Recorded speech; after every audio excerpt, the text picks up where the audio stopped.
شاید به جرئت بتونم بگم پولدارترین بازیگر سینمای ایران، یکی از کسایی که توی سینما به این معروفه که همیشه پول داره. چرا میخندی؟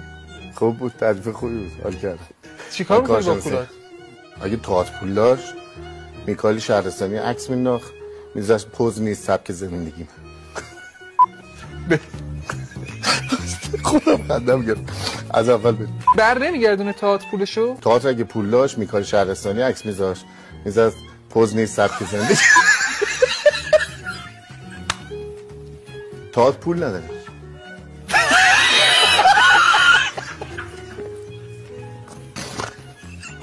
تو فقط بگو چرا؟ من بقیش چرا؟ میکائیل شهرستانی عکس میذاشت، میگم پوز نیست سبک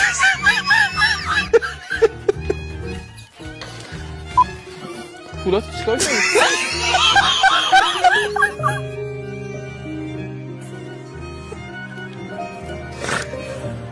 پولاتو چیکار کردی سام؟ تئاتر پول نداره یعنی؟ نه